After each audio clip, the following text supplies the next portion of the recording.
Well, I just wanted to start this interview by telling you how much I enjoyed getting to meet up with you at the convention over the weekend and how pleased I am to see how motivated you are to come to my podcast, come to Aaron's Opinion, and introduce yourself and promote your products and talk about who you are. So, my first question, as I ask every guest, who is Chris Jones?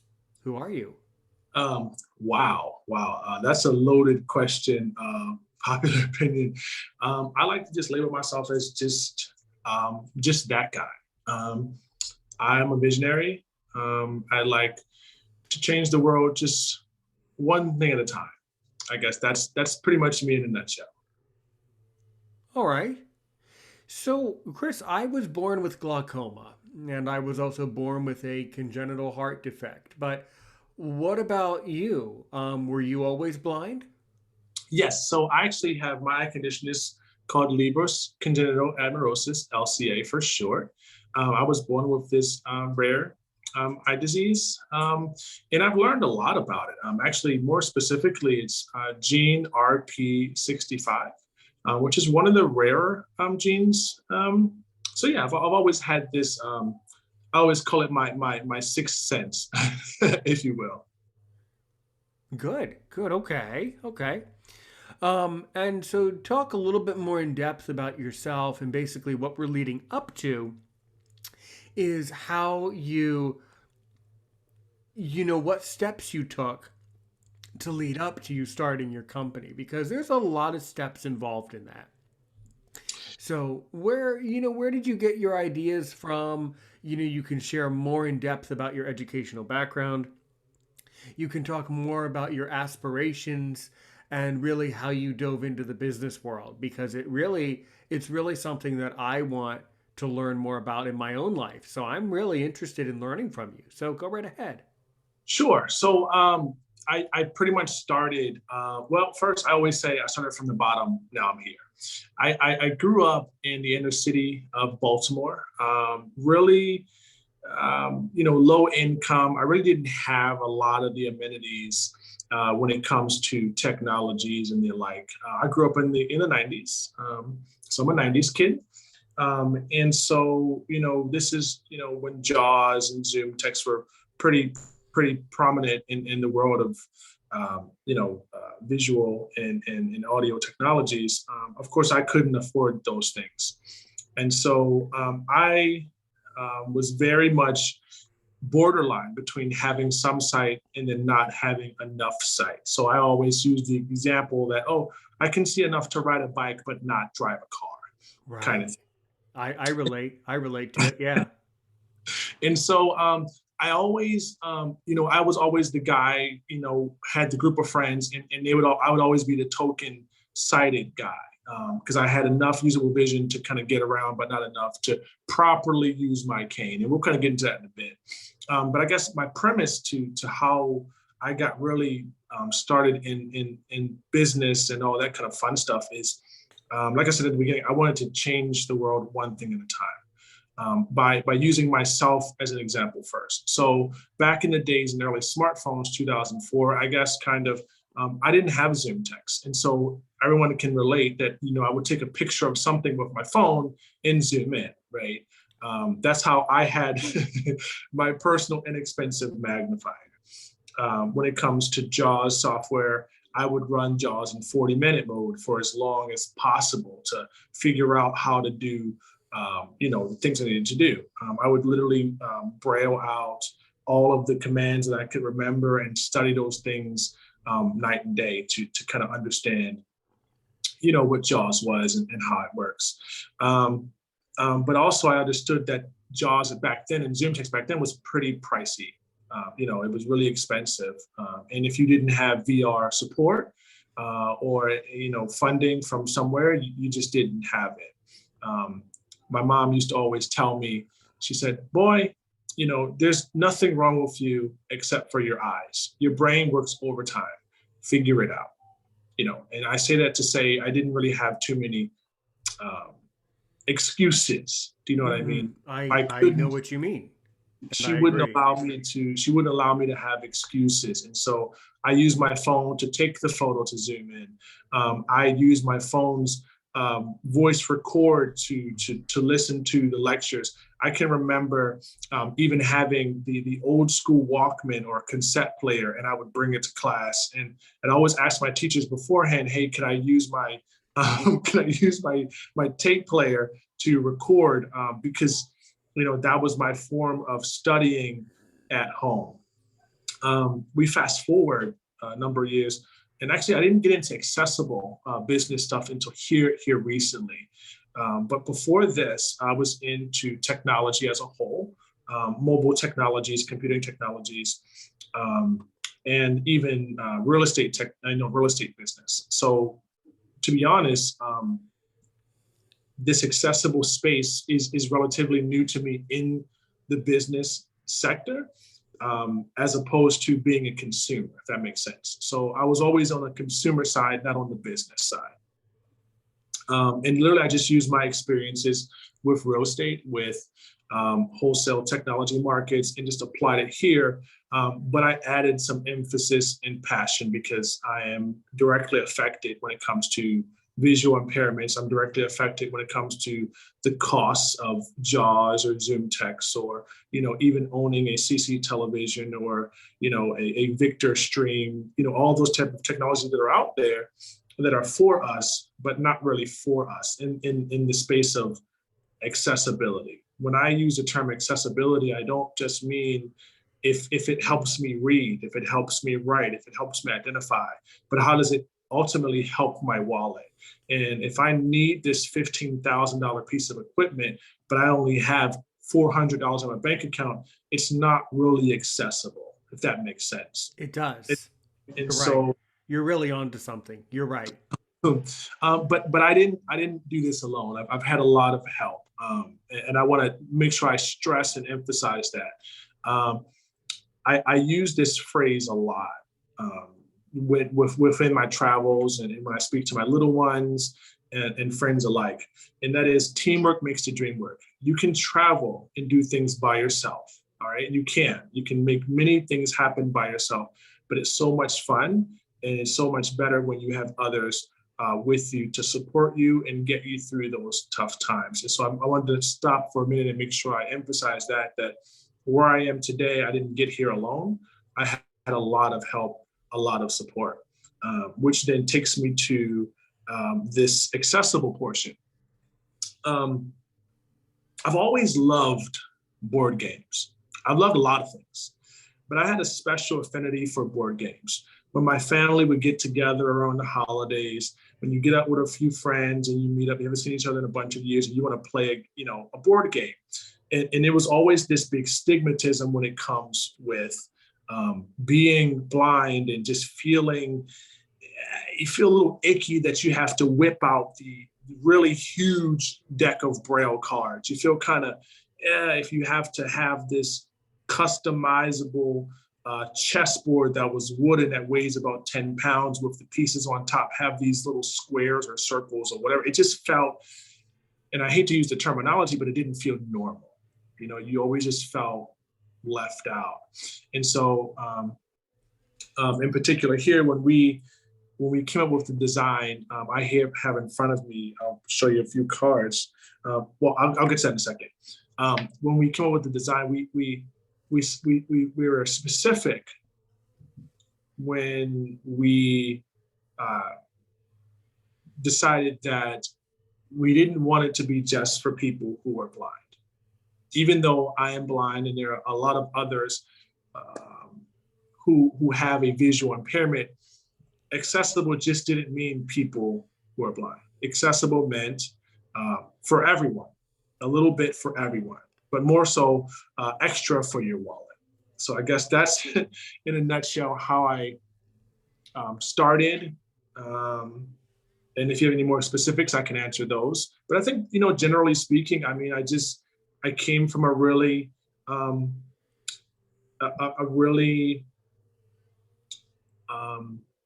came from within a box, right? Like a lot of us start, we're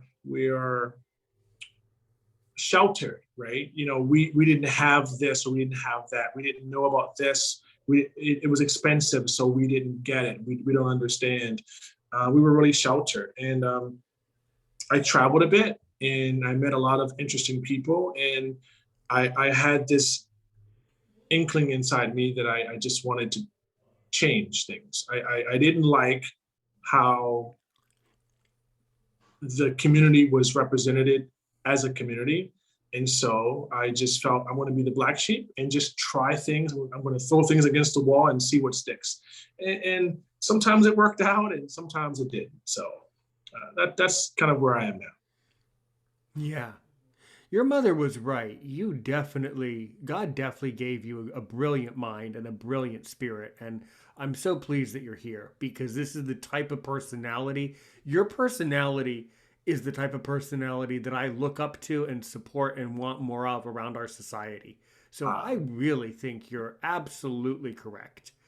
And you're just making really clear points. You just speak about these things in a very clear and tangible way. And you really make sense to me. I really get what you're saying. You're absolutely right. If technology is too expensive to a point where a blind person can't afford it, then you're right. It's not accessible, you know? Mhm. Yeah. But you're absolutely right about that. And you said something before. You said something about we. Well, as you said, there's no I. There's no, teamwork makes the dream work. There's no I in team. So you kind of jumped ahead of yourself. How did you get up to the we? You had to have formed some sort of a company, right? Who's we? So, Here, so turn your camera on again if you want. oh, sure. I don't know what. Let's see what happened. I think You're fine. that's. You're good. You're good. I think it was my battery was kind of low. 1 second. Okay, is it on now? Yeah, but also I don't want your battery to disconnect during the. No, it's all right. It's all right. We'll make it work. Okay, you're plugged in. Oh, it's off. Okay. Okay. Okay, let's see. Oh, is it back on now? Yes. Okay. All right. So before I get to the company, if you don't mind, Sure. And I guess I'll answer how we started, how I started. I went through it really, and I only say it because I think it's prominent in a lot of trials and tribulation stories. I went through a very dark time in my life, relationship related, and I just felt my blindness was consuming me. I really felt that I just didn't want to do it. I just didn't want to do it anymore. I'm blind. I just felt just like crap. And so what I did was I joined a Facebook group. I always give credit when it's due. I joined a Facebook group called the Blind Pen Pals. And what I saw there was a lot. They had about 7,000 members, which was huge to me because I wasn't really part of a big quote unquote community of people who are blind. I knew of NFB, I knew of ACB, but I didn't know really on a personal level where we conversed, right? And what I saw was more depression, right? I saw more poverty stricken, a lot of people were unemployed. I saw a lot of just complaining. And I don't want to take it in negative light, but that's what I saw. And when I decided, I got tired of seeing that. And so what I did was I started, at this time I was an engineer at Amazon. And I started doing live videos talking about our community and how we needed to get closer together. And that's where I started using the teamwork makes the dream work. I started posting videos about how to obtain your own personal wealth. I started doing videos about, how you can have a good side hustle, how you can make side money, whether it was doing Amazon. There's a bunch of things on Amazon where you could fill out surveys and make a couple bucks every week. There was, I did videos about how people who are blind, who had some type of technological skill on their phone or their computer, how they could make extra money besides their limited income. And after that, I moved on and I created my very own Facebook called The Blind Lounge, where we really kind of diversified and started having really big discussions about our community and where we wanted things to go. We wanted to bridge the gap between the people who are visually impaired and paraplegic and hard of hearing and sighted to get us to come together and congregate and have these real world discussions. Doing that, I met some wonderful people. And one of the people I met was Alicia. She was a sighted woman from way far away. And, she was just passionate about bridging the gap. She was passionate about understanding why people who are blind said and did the things that we said and did. And since then, we formed this huge alliance on let's making things more accessible. And so, that's really kind of how it started, with us coming together with these great ideas, making playing cards accessible, making board games accessible, going on nature walks that included people who are blind and paraplegic and hard of hearing to kind of get outside of our bubble and experience the world. And that's really kind of how it started, how the company started with Jones Tech. And now it's What's Up Jones because it sounds more catchy. And here we are. So right now it's still relatively small. This accessibility sector of the company that we're kind of going into now is where we focus on accessibility as a whole when it comes to technologies and board games. Well, by the way, your company's not small now. You're on YouTube. You're all over the world now. Thank you. Not small anymore. Not a secret anymore. What's Up, Jones? Totally. That's it. Oh, I'm totally. Oh, I just like the sound of it. I just like the way that's. So, What's Up, Jones? That's good. Yeah. We actually in Baltimore we have a few a location in Baltimore. We go to frequent like the flea market, the Patapsco flea market. And I do wholesale technologies there where we sell electronics. And we have our company logos on our shirts and our jackets. And when people see us, when they see me specifically, they always say, "Hey, what's up, Jones?" Before they knew the company name was Jones Tech at the time. And every time they would see me, they would say, "Hey, what's up, Jones? Hey, what's up, Jones? Hey, what's up, Jones?" And I was like, that just sounds so catchy. Let's go ahead and use it, And so that kind of stuck. So when people would see me with my sunglasses or my cane, they go, "Hey, what's up, Jones? We seen you at blah, blah, blah, blah." And it just kind of, to me, when it comes to business, I think of customer service accessibility as a focus, and it makes people feel at ease. So when you say, "What's up, Jones?" it makes you feel more like you are closer, like friend, family, and not just someone who is buying something. You know what I mean? Yes. And so we really wanted to bring, again, when I say team, it makes the dream work, we really kind of wanted to stress that level of togetherness. And so if a name like What's Up Jones, it kind of makes you feel more like you're in the in crowd, you're cool, and that's kind of where we are now. Cool. So, guys, you guys can click the link in the description. But if someone wants to go to you, first of all, the other huge important part of this before I have you show your products on your desk there is, so your website, how did you go about building an accessible website for the public to be able to use, whether they're sighted or blind? How did you go about that? So we actually took a different approach. We did try we did have a website at first. And we realized that just having people come to a website to browse products, to then buy things, and have a lot of those funds and monies go other places, because everyone has a website. What we really tried to do was we went ahead and went to what's called the social approach. So we use things like Facebook Marketplace and Mercari and eBay and Amazon and all of those different things.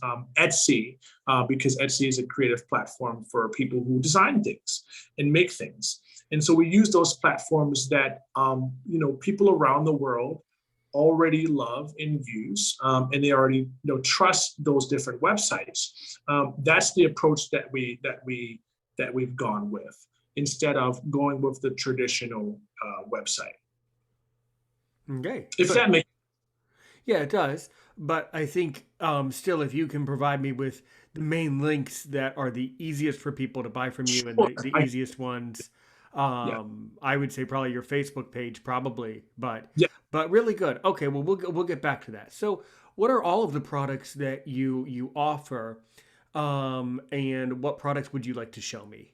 Sure. So we have two very distinct categories, and one is technology as a whole. We discuss like iPads, iPhones, computers, running Windows, Mac, the MacBook Air, MacBook Pro, iMac Mini, as well as AirPods and things of that like. And we offer these at a significantly discounted price for people that are on a fixed income or a fixed budget who wish to learn how to use and operate these things. Um, and that's different. And the other side of that is accessible board games or making things a quality of life accessible. And so in this sector, we talk about things like Uno playing cards. We talk about Face 10 playing cards, your standard playing cards. We talk about Connect Four board game. We talk about Monopoly and chess and checkers, and we're working on a bunch of other things when it comes to coming around the holidays. But those, as far as board games, are sort of the pinnacle of where we are now, gearing up for the holidays. Hmm. Hmm. Well, um, so a very important question. So then you say that you sell computers? You actually sell computers and some technology? Yes, yes. So like if people are familiar with Computers Mm-hmm. for the they're Yeah. a nonprofit, and they have like really expensive, really inexpensive laptops that run an older version of JAWS or an older version of Zoom Text, just to kind of get people started, get their feet wet in the technologies, who are not looking to spend a lot of money, who need it, and that's kind of where we are in that space. So again, we have MacBook, iMac, all of those different technologies Mm-hmm. as far as computers. We also are doing different partnerships around the East Coast. So we have things like Oricam, um, you know, um, for your OCR needs, things like that. So the Sunu band, we're trying to diversify and get more products and at a discounted price, so people can experience um, what they want, and to help them. Loving it. I'm just loving this. Um, This is as good as it can get. I mean, I cannot think of something better to do with your inspiration than to be so helpful and to provide things that we actually need in society. About the computer, one more question about that. And there sure, might be a follow up. You'll kind of pick up on this. There might be a follow up off air about this question, but sure. have you ever, or are you able to, or would you consider sort of shipping a computer maybe internationally? Yes, yes. So we have done some international shipping. I will say that it is rather difficult when we're talking about the currency exchange, especially during the pandemic. Things Hmm. get slow. I'll give you an example. Right now, we had a few shipments out to Australia. But again, shipping has been delayed due to border closing. So we're facing things like that. But as the rest of the world gets sort of the vaccinations and follow those CDC guidelines, and their selective countries open up, I think that we can get products out to them as soon as we can. Cool, cool. It's not the country that I'm thinking of is not Australia. I'll tell you a Mhm. little bit more later. Sure, I'm glad to hear it. All right, let's see some of these games if you would like. sure. So the first one I have, one second. The first game I have here is Uno Dare. So I'll describe it as well for those of us who don't have sight. So um, everyone I can imagine has a deck of Uno playing cards, right? And so there's a back of his Uno Dare. In the front, there is a visual, um, a Dare 8. So it says draw two or Dare 8. Here. And the cool thing about these particular cards is not only is it in Braille, on the top left, there's the Braille draw two. And on the bottom here, the bottom right, there's a Braille, I'm sorry, draw two. The cool thing about these is when we were designing them, we didn't want to just make it accessible for someone who was blind, right? We wanted to make a design for just about everyone. So imagine if you close your eyes, right? And I gave you this card and you feel it. What you would notice right away is it's tactile, it's textured. Okay, and if, for example, at the top here, I can tell without reading the Braille that this says a letter G, and that tells me that this card is green. It also reads in print, it says dare, and it says a hashtag number 8. So this tells me visually, without me reading the Braille, that this is a green number 8. And so we've designed all of our cards in that same fashion. Also, what you'll notice compared to other Uno cards, it looks exactly the same. Despite the Braille that may or may not show up on camera, it's exactly the same as a normal playing card. And that's kind of what we're going for, that inconspicuous look, that look that says, hey, I can give this to my uncle, my cousin, my kids, and we can all play together and no one has to be any more awkward about, hey, I have to shuffle these huge cards. Hey, I have to deal with all this big Braille card. Now it's like, it's cool. You know what I mean? It's different, it's unique. And so, like I said, all of our playing cards are designed that way, with a tactile texture to all of the colors, all of the numbers. This is, here, this is dos, which is another iteration of uno. And for this card, for example, here, this is a wild card. It's known for me by it being wild because there's a W here written, big W that says it's wild, and it has a number 2. For example, this card is upside down. I only know it's upside down because I can feel the number 2. I can't tell from the Braille. The Braille won't tell me that it's upside down, but the number 2 tells me the card's upside down. So I can flip it up and I go, hey, it is upside down. Again, it adds an extra layer of texture to this card. That's that. So those are Uno there. This one here, let me open this here for you. 1 second. Well, actually, before that, we have over here, also is a classic game. My kids, I admit, my kids destroy me in this game, but this is a game of Connect 4, right? Classic game. And me personally, with Leber scintillae amaurosis, I actually suffer from color blindness as well. So I can't tell the difference between red, blue, or green. More importantly, I can't see the difference between the red piece or the black piece of the Connect 4. So what we've done is, I'll have it in a Ziploc bag here. These red circles that are a part of Connect 4, they're actually textured and tactile. So they feel different when I touch them. They feel kind of like this carpet sort of feeling, which is different from your standard plasticky feeling with the black piece. Let me see. So it's different, and I can feel it. So as I'm going through and playing the board game, I'll take it out for a second. And as I'm putting my piece down here in the circle, right? As I'm playing, I can feel inside and go, okay, I know that this one is red because I can feel the different texture. But most importantly, with this, in this same inconspicuous manner, the texture that we use for the red coloring is also red. So it doesn't look any different than your normal piece for your Connect 4. Hopefully that makes a bit of sense. It makes 100% sense. Okay. Mm-hmm. So and last but not least, that I'm trying to get this open. We actually seal these other ones up. 1 second. I apologize.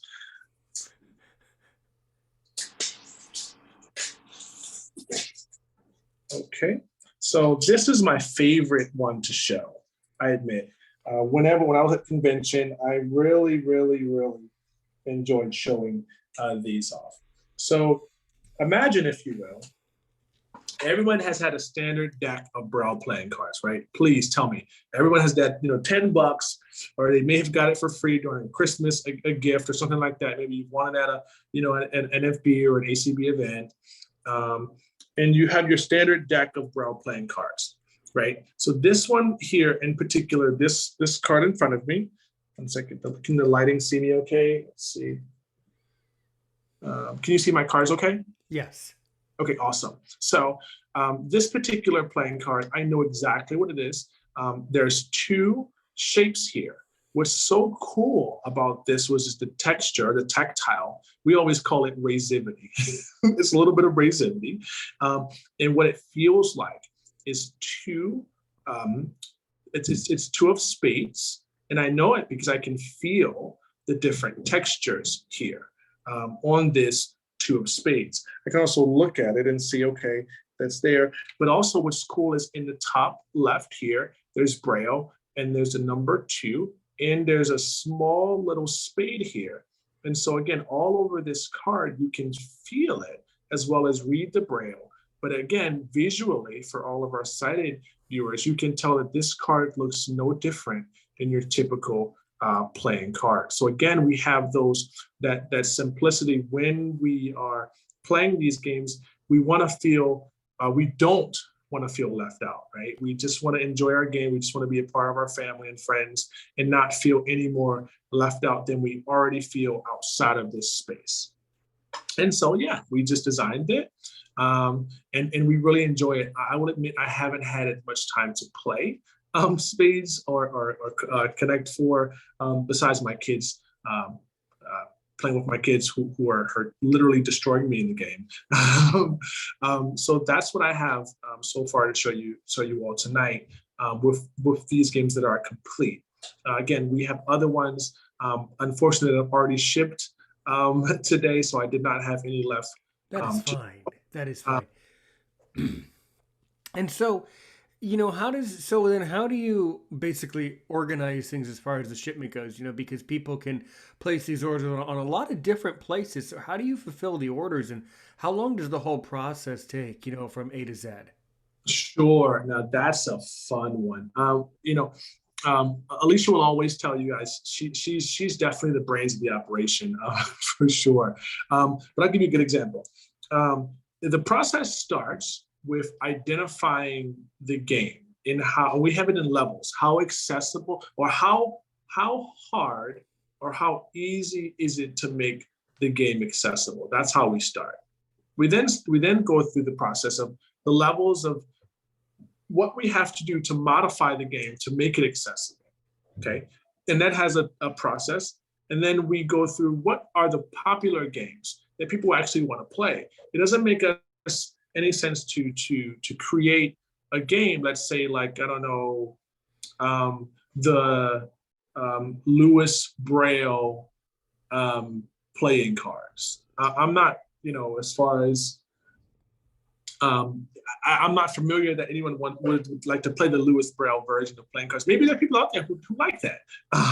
But anyway, it starts with there, just trying to brainstorm and understand what the customers want, what the customers need. And we do trials. We ask questions on Facebook and Instagram. Hey, what games would you like to be accessible? And we get a whole bunch of questions and a whole bunch of answers with that. So that's how we start. Then we go through the process of sizing the cards up. So again, for example, this top card again is the green 8 weeks book. Let's use a different card. So this next one, oh, it's still green. Okay, let's go with I forgot. So with this green 8, we go through we ask the kids as well. What makes something accessible, right? How do you make something accessible for the blind? You add Braille. Okay, awesome.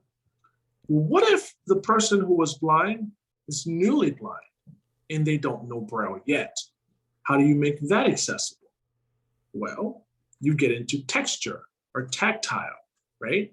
Because a person who has sight before can visually tell you what this 8 may look like, but they no longer have the sight. So how could they tell you visually? They couldn't. The only other way would be tactile. They would feel it and go, I remember what that looks like. And add an extra layer. So then we go through, okay, well, we have the braille, okay, and we have the texture, but how can we tell someone, or how would they identify what color this is? Because if you have a texture number 8, right, that's cool and all, but how do you know what color it is if there's no one to tell you? Or maybe you're playing against them in the game and they can't tell you. Well, then we add an extra element, which is this letter G that says, okay, in Uno, for example, you have green, yellow, blue, and red. You know that this G is going to signify that that's a green card. So now we have the G for green, the number 8, and we know that it's a dare card. So we can play accordingly by just feeling the texture.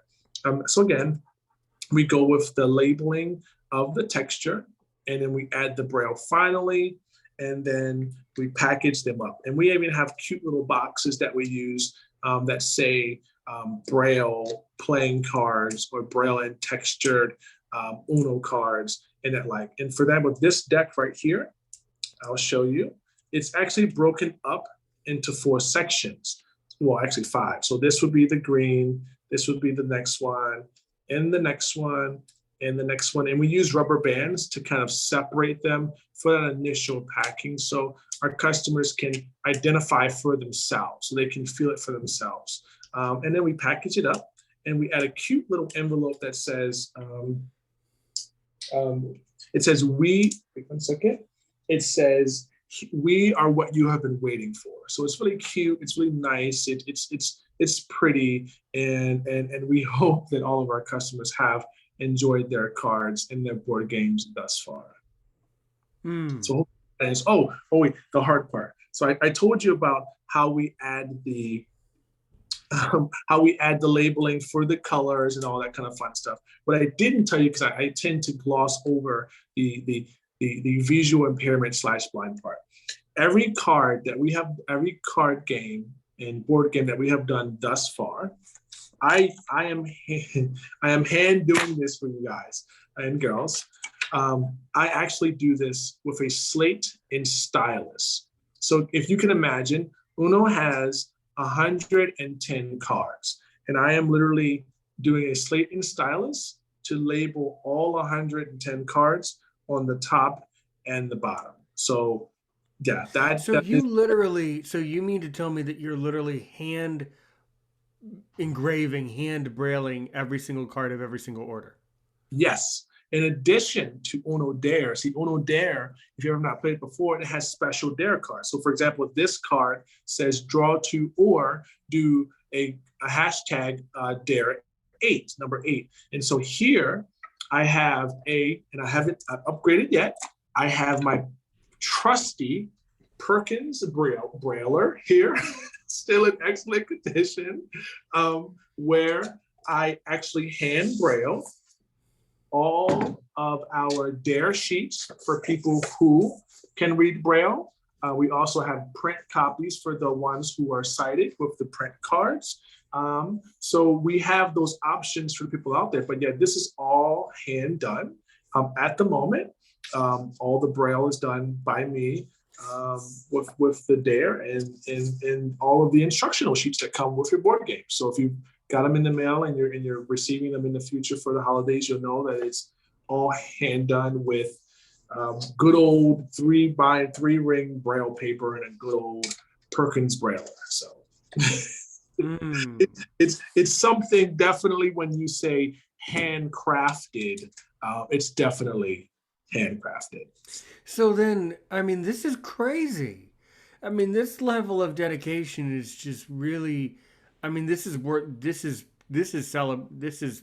worth celebrating. I mean, so then how do you overcome the barrier of your turnaround time then? If you get enough orders, how do you get it all done so quickly to still keep the customer, engaged? So we again, I've come from I have a business mindset. So before I became a business owner, I was an engineer at Amazon. But before that, I was in a shipping and receiving manager at Blind Industries and Services in Maryland. And so shipping and receiving was my bread and butter for such an exuberant amount of time, but I understood what the customers needed, what they wanted, how fast they wanted it. And again, then going from there, going to Amazon and knowing about Prime, same day shipping, next day shipping, 2-day shipping, I understood that if I ordered something, I want it now. And I get it. That's the society that we live in today. And so we initially started off with 3 to 5 day turnaround. So you would order it and it would be prepared in 3 days, and then we would ship it and you would receive it within 3 days after that. And I thought to myself, I said, what's getting holiday season? That's not good enough. And so again, I have to stress this. I've never been good at Slate and Stylus. I've traditionally been slow. I hated using this thing here. And now I can tell you with confidence that a deck of cards this big, which is 110 cards, I can do this deck of cards in approximately 41 minutes. And so I can have it all braille 41 minutes. And so when I tell you that, when I say that I put on a podcast or I put on some lo-fi music and I can crank out about five or six decks within my normal day. But besides that, there's a level of passion and drive that comes along with it. It's not a sale. It's not a couple of dollars to me. Getting this deck of cards into someone's hands who really wants this deck of cards in their hands, that's what it's about. It's about when they receive these cards, they tell someone because they've never seen something like this before, made for us, by us. And that's really my adrenaline that pushes me to meet that 41 minutes mark to get that sale out. So now we actually have a 1 day turnaround. So if you order tonight, unbelievable. So Unbelievable. it will be shipped out tomorrow.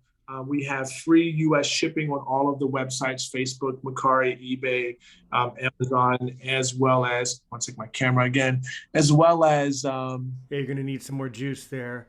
I hope that your company sells chargers, because I think you need to plug in your charger. We do. So it's another thing. So we have the 1 day turnaround because I like to work my best under pressure. For example, 2 days ago, a lovely woman bought 3 decks of cards that she bought. And again, we had the 1 day turnaround. Now, prior to this, a gentleman bought 2 decks a day before her. So both of those orders came in, and again, another item sold from our Etsy shop, which was a fantastic scarf. So we had 3 and 2 and 1. We had all of those things we had to get out that same day. So we got together. I put on the music. I had some coffee, and we cranked out those 5 decks of cards. 3 of them were Uno. 2 of them were deck of playing cards, which are 52 cards that were brailled on double sides. And we got them out literally 2 minutes before the post office closed that day. Are you kidding me? Yes, this is amazing.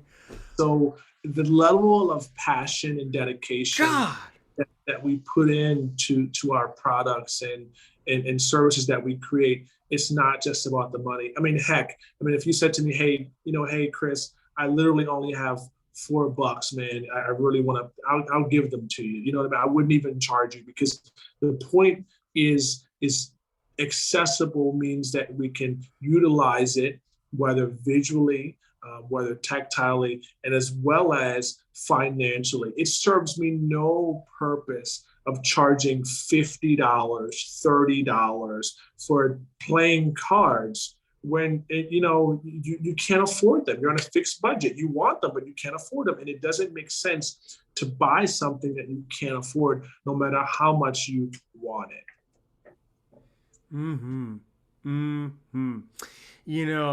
I have an idea. I think that, since each episode, I'm curious about this. This would be a great experiment for you that you will do very well in.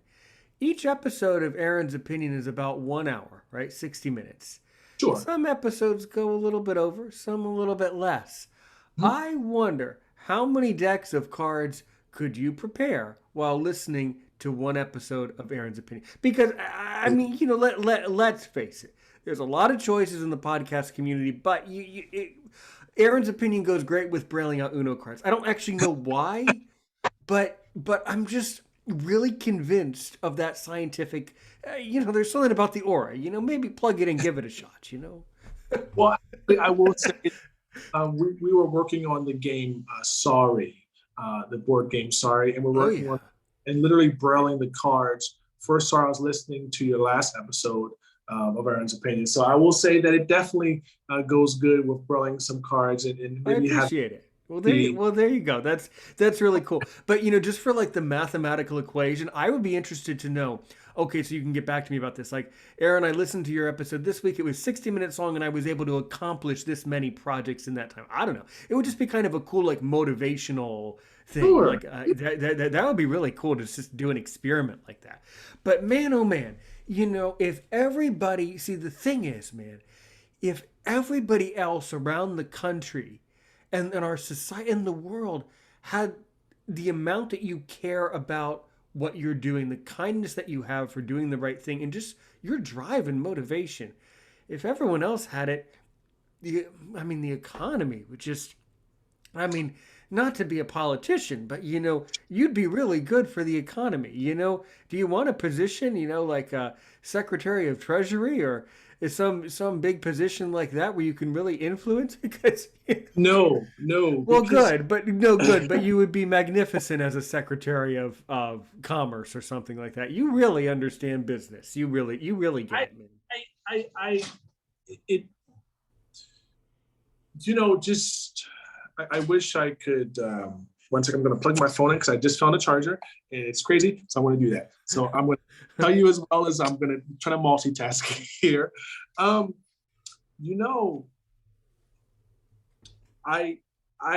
was in a prominent member of selective groups in my youth, and I realized that when you work, and there's no disrespect towards companies or Fortune 500s or big as a whole, but when you are working in an environment where the only drive is your paycheck or the numbers or whatever that trivial thing is, you wake up to work to your 9 to 5 or blah blah blah, you just do it because there's paycheck, there's something at the end. I've never enjoyed that. Yeah. I've never enjoyed week, and I've done it. I've worked for Amazon. I've worked for Bond Industries. I've worked as a bunch of different places, and I've never really enjoyed just waking up and just living that mundane life. I instead enjoy changing people's lives for the better, one thing at a time, and I enjoy making my own schedule, and I enjoy people that purchase the items from us, and I enjoy people that are genuinely moved by what we do or what we can accomplish. And so, no politicians for me, because then they're governed that the whole of the society, and no big huge jobs. I mean positions in big companies, because I'm just as comfortable running this small business and being small time and just helping out 5, 10, 20 people at a time, and paying my mortgages and all that kind of fun. Yeah. I'm okay. Like we say here at Aaron's Opinion, all we have to do is help one person and then we help a million others. And Yes. You definitely have that philosophy, and I definitely appreciate it. Yeah. Wow. Whew. Well, that's incredible. And then what do you have for merch? Do you have mugs? Do you do shirts, hoodies, and We do a lot of custom things, a lot of custom shirts and hoodies. We do a lot of different vinyl projects. We do a lot of different. Literally for me, the sky is the limit.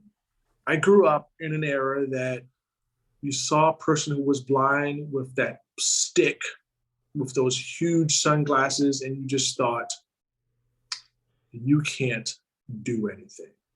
Just go back home and sit on the couch and wait for your support. I was told a lot of times that you can't do anything. Whatever you want to do, forget about it. You're blind. And so any and everything I try to do at least once, just to say to myself that I can try it. So yes, we make hoodies and t-shirts and mugs, and we make custom flower bouquets out of paper, and I mean we do woodworking and all types of little doodads, just so we can say that we've done it and we've learned some techniques to make the process easier. And so we can, when someone asks, hey, how do you do this? We can have a genuine, bona fide, real world answer, not something you just Googled and not something that someone else have watched on a video and kind of trying to give you some directions. It's very different. This one time I was at NFB, I think I was about 15, and I was terrified. The president at the time was teaching other people who are blind how to cut wood with a chainsaw. And I was like, why are you doing that? And he responded with, because we can. And one thing I took from that organization and that statement really changed me for the better, the person I am today. Because we can. Why not? Why not? Why shouldn't you at least try it? So yes, I hope that answers your question. We do have merch. We have custom shirts and custom designs and all that kind of fun stuff. Right now, we have a lot of Christmas themed stuff, holiday themed stuff, snowmen and unicorns, because my daughter loves unicorns, so it's pink and glittery everywhere. But again, trees and snowmen and reindeer and wreaths and all those kind of fun festive things. We have turkeys and all those other fun things. Well, that's so good. That's so excellent. Um, Perfect. Absolutely perfect. So how many other great podcasts, there are so many wonderful podcasters all over the community. How many other podcasters have you podcasted with? Please tell me I am not the first one. You know what? Truthfully, you are. You are the first Are podcaster you that kidding me? This I is what's weird about it all is because before now, yeah. um, I always market myself as the man behind the camera, the man that's behind the shadows. I always let everyone else go in the front because I never wanted to be in the spotlight. I didn't want to be that guy. So all the business moves and decisions were discussed within the organizations, but I was never in the front of it. I didn't want to be that guy. And so literally last week at the convention, I got out in front. People knew me from many years ago, and I just kind of got up and said, hey, this is what we're doing. Yeah. Yeah, and you know what? And you came over to me in the lobby. By the way, for the record, guys, between you and I had no idea who you were, but Mhm. your product really just caught my interest. And then I thought, oh, this would be a great topic for my podcast, and I could not have been more right. And you've been an absolutely magnificent guest, and just your personality is the personality that I'm trying to teach the world to be. So this is so good. But for the record, I really had no idea who you were. But now I know you, and I'm glad. So I'm glad that you came over when we were Thank sitting in you. the lobby, just basically shooting the breeze and saying, "Hey, here's what I do." That's good, and that takes a lot of courage too. So I appreciate, I applaud you for it. I really Thank do. you much. Yeah, Yeah. I feel that um, I want to do more good, and I am willing to just go with it. I always throw myself under the bus and say, hey, I know this experience. I know what I'm saying because I went through it personally. When you say, hey, Chris, how do you use the Slate and Stylus to braille playing cards? Well, you start with lining. I know that because I've done it. One of the things I teach my little ones, before you do anything, you investigate before you invest. Learn about it, figure it out. Perseverance. Don't give up. Can you hear me okay? Yes, yes. Okay, yeah, don't give up. You know, just keep going because there are all. It's always going to be darkest before the dawn. It's always going to be harder at first before you can figure it out. And trust me, I literally talked about this, weeks ago. I did not like the Slayton stylus. I have it for, and I'm telling my age now. I'm a 32, but ever since I was a little, I did not like this thing, and now I use it every day to braille these magnificent playing cards. So it goes to show you that you can accomplish anything you set your mind to. You know. Yeah, I love it. I love it. By the way, I'm 30, by the way. How old did you think I was? I learned at a young age you should never guesstimate someone's age, so I had no idea. Maybe early 20s ish, but I had no clue because I learned you shouldn't guess ages. There you go. There you go. We have just a couple minutes left on the recording. I'm going to talk to you for a minute off it, but I do try to keep the interviews about an hour. People's attention span is about an hour, and then just ding. Next episode, they go to something else. So look, I'm sure that I've really put the pedal to the metal on you on this one. So I'm 100% sure that I'm sure you have questions about who I am, what I do. What do you really want to know about me?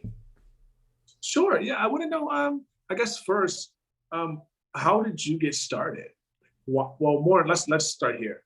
Why did you get started? Yeah, I became a podcaster. Well, because similarly to your story, I had been working for many years, and I still am, thanks to God. I'm working now for 6 years for Company X, doing it's an education company, and I'm a teacher online.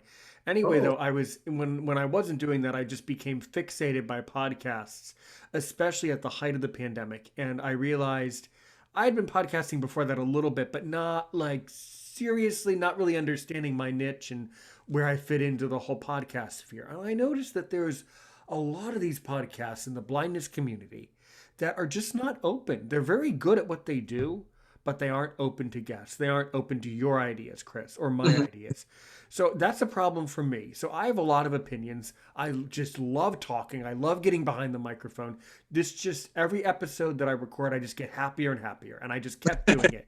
And you know what? That's how I got into it. And I discovered, funnily enough, that each guest gets better and better and more exciting. And we keep building more and more of a network. So that shows me that you really do need, not trying to gloat or toot my own horn, but I think we really do need podcasts like this one.